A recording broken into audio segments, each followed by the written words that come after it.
Today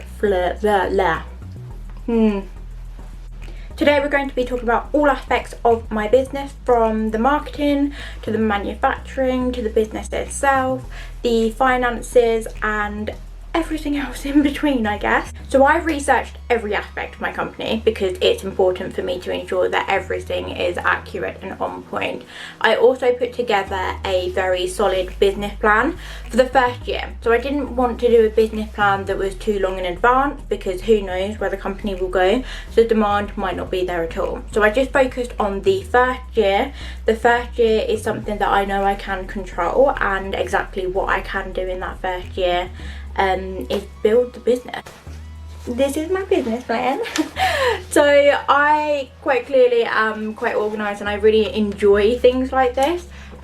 So my SB Pinnacle 1 year business plan, clearly extra because I put the logo and everything on there.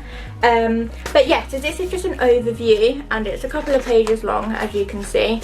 This is just an overview of my plans for the first year. So for me, phase 1 was all about building the brand and beginning the brand image. Every aspect has to be researched to ensure that it is ethically sourced and recyclable and prestigious, from the packaging to the website. The tasks involved in phase 1 were to check my trademark, which is extremely important for obvious reasons, buy a domain, build a website, predict my costs, my legal research, product labels, buy a camera because I wanted to be able to take professional shoots, personalised business cards, of which I'd done on Canva and then printed them for free on free prints. Defined my USPs, my unique selling points. Build garment tech packs, which is of course only relevant for my industry, but I worked with my manufacturer to build my garment tech packs. Find an ethical manufacturer, of which I found a group of lovely girls down here in Bedfordshire and Essex. Recyclable packaging, which is quite easy to find online. Create a branded email. Now this is super important, in my opinion, super important to be one of the first steps that you take, just because it enables manufacturers to take you really seriously when you're sending in your questions, and it just gives you more of a pulled together image as a brand. I then wanted to set up my social media pages, shoot my clothes, discover a small customer gift and order everything.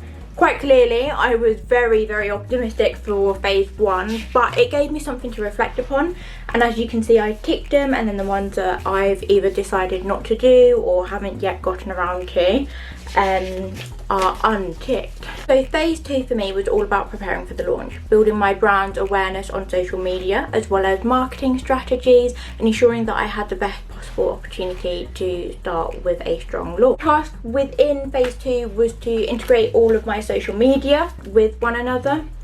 Email marketing, of which I use Klaviyo on the back end of my website.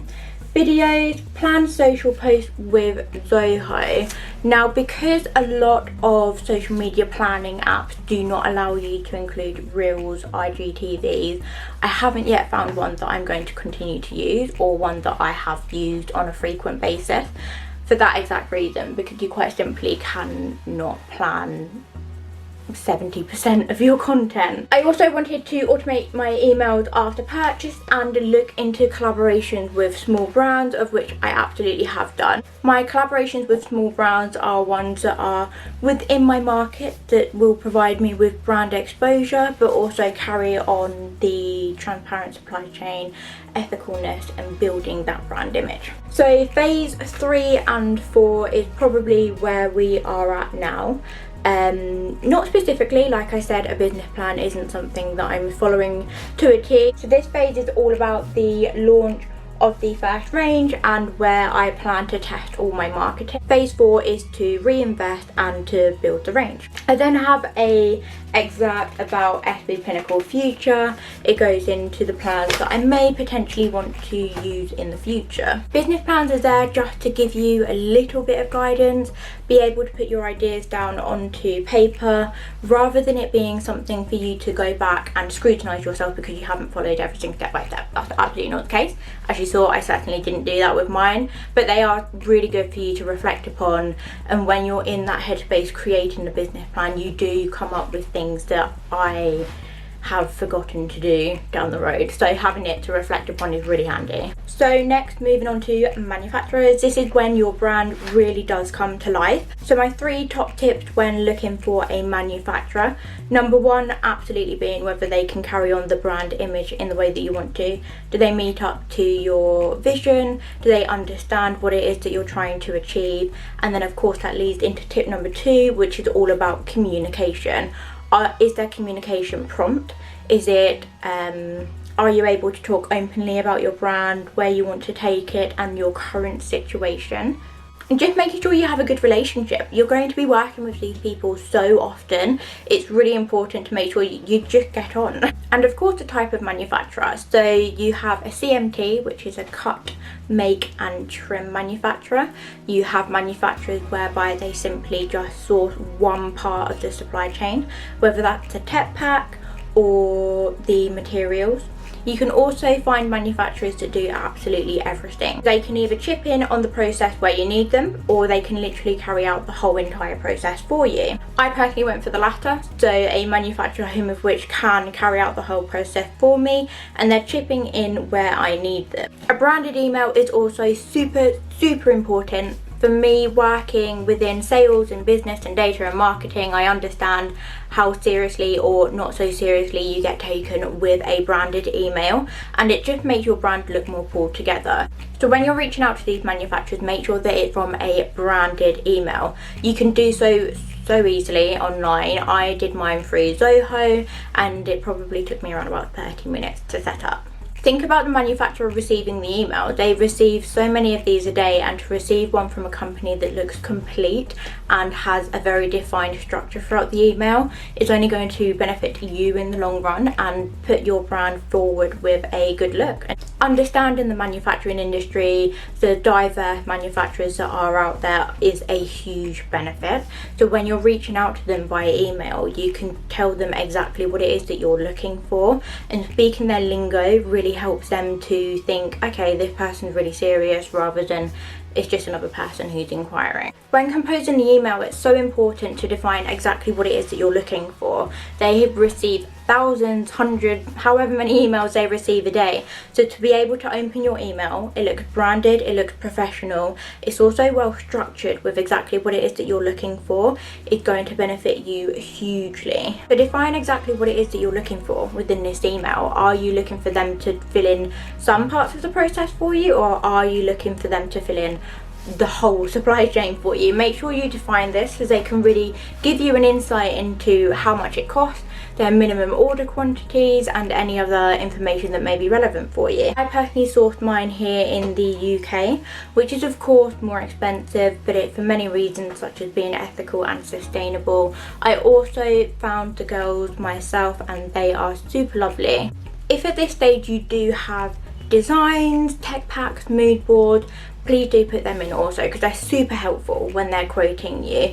I personally already had my designs, a mood board and a rough tech pack of which I had designed myself online, so I attached it all just to give them an insight into the vision of the collection. I'm absolutely not a fashion designer. I only took fashion for about 6 months before I ended up dropping it and going on to pharmacy. You can absolutely do all of the technical stuff yourself.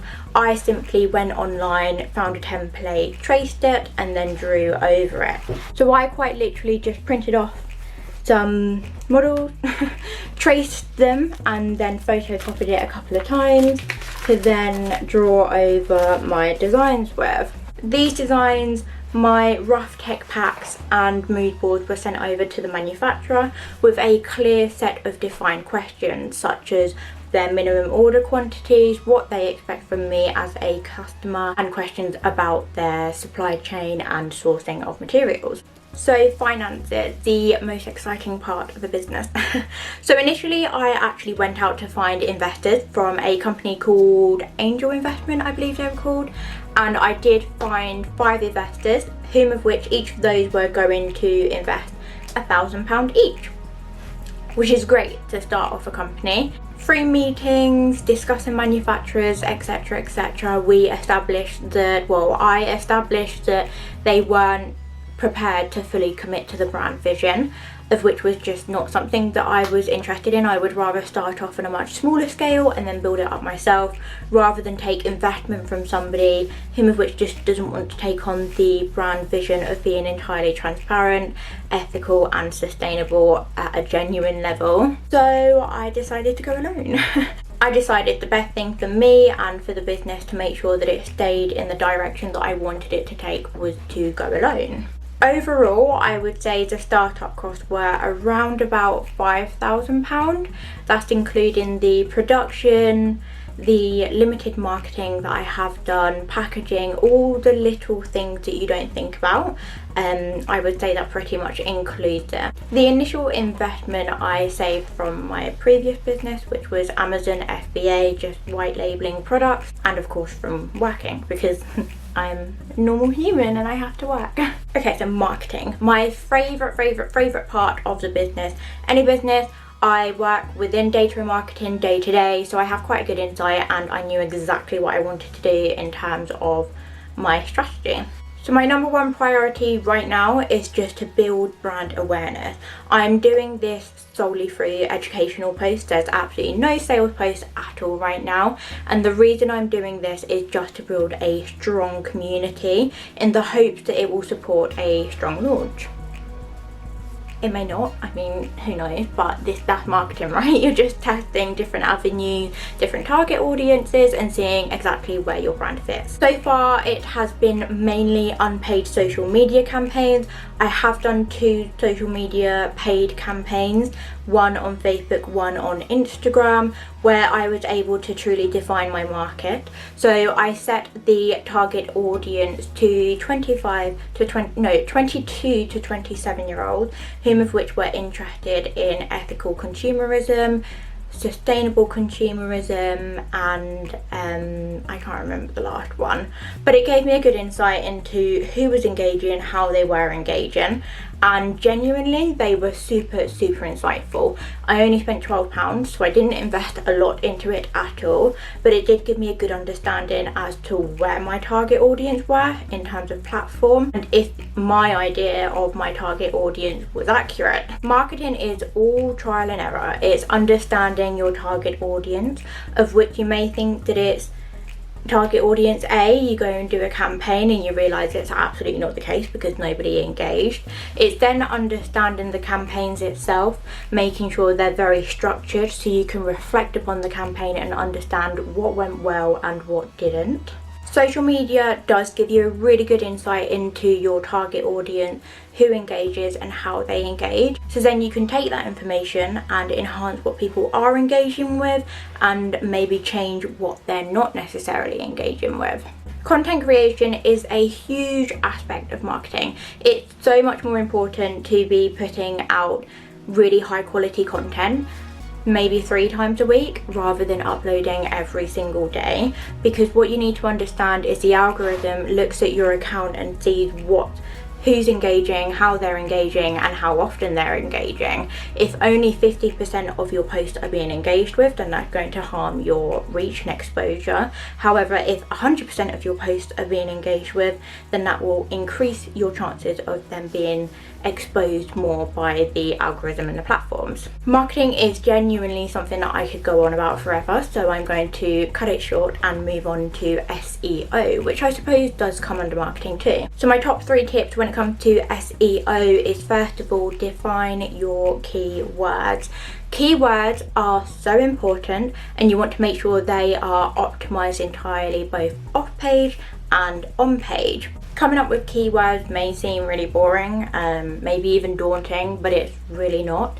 So just for me, what I did was think about my products and then spring off for them. For example, one of my products is a dress. It's the first time that I'm announcing that. One of my products is a dress. So I would write down the word dress and then write down alternatives to dress, because obviously when I see that garment, I think of it is a midi dress. However, you may look at that dress and think, oh, that is a bodycon dress or a fitted dress or whatever it may be. So it's about taking a word and finding the variations of that word. So like I said, using the dress as an example, we could look at it for a bodycon dress, fitted dress, midi dress, long dress.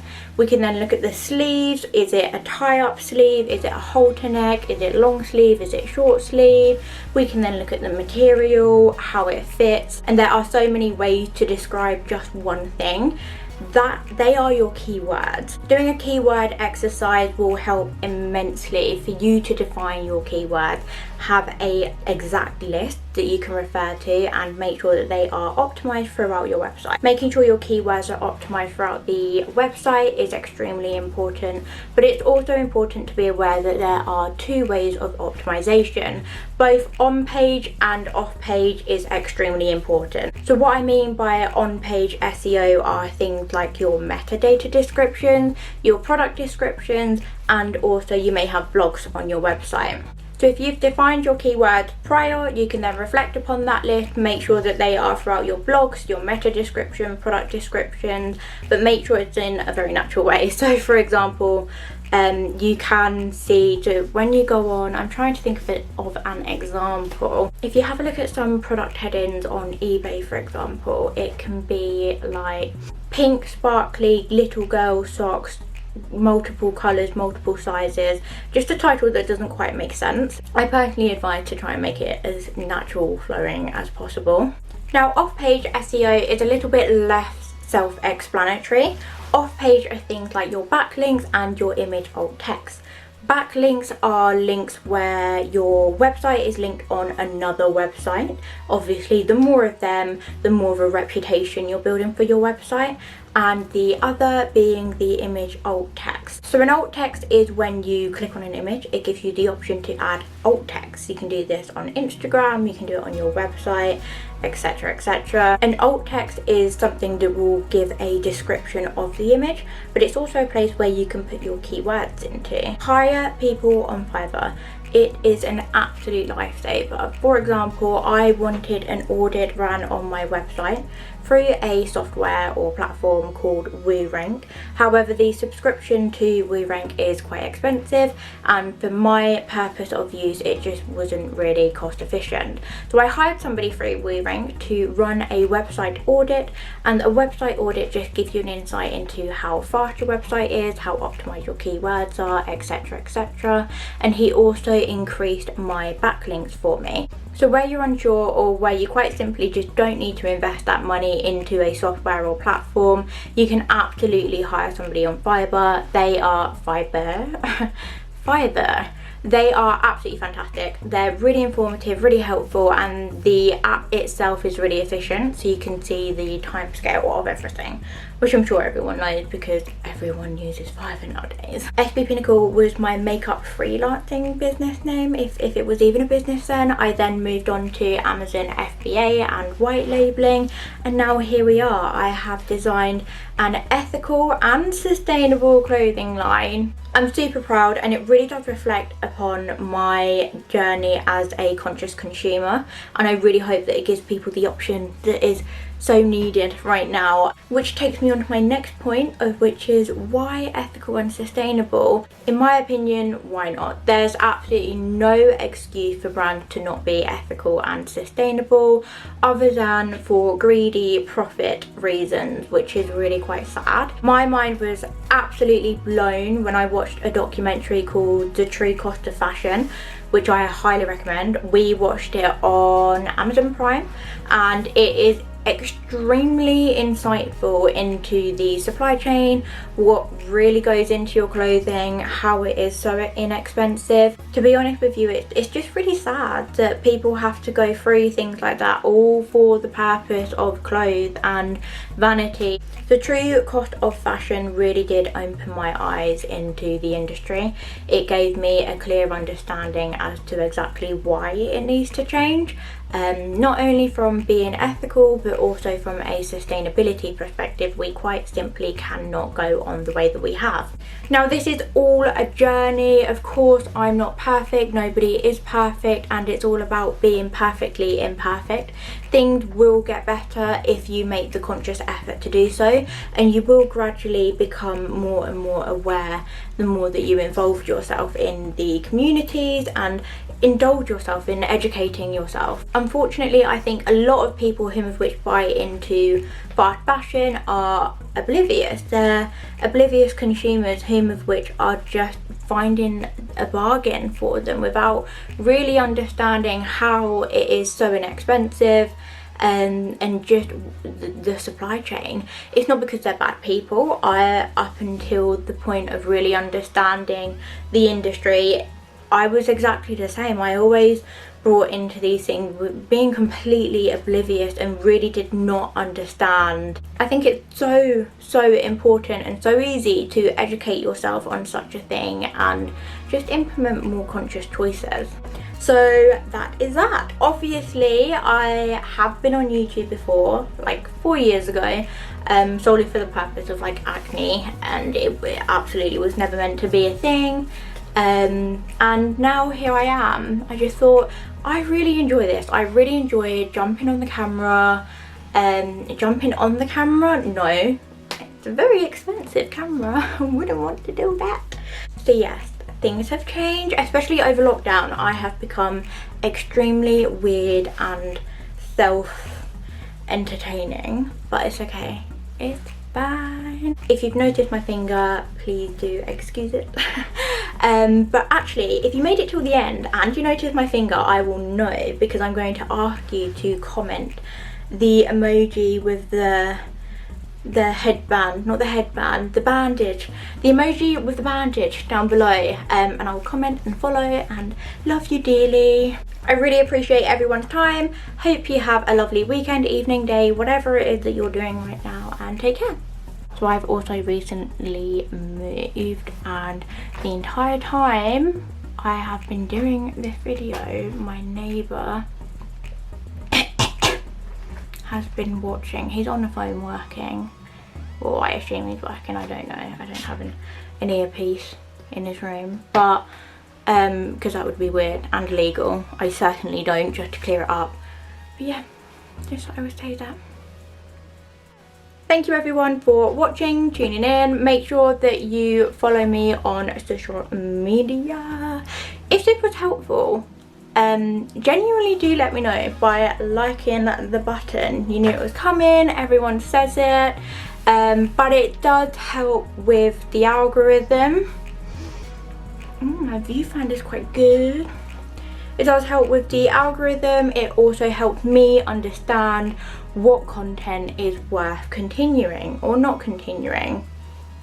So thank you. Okay, I'm going to go for real now. Bye bye.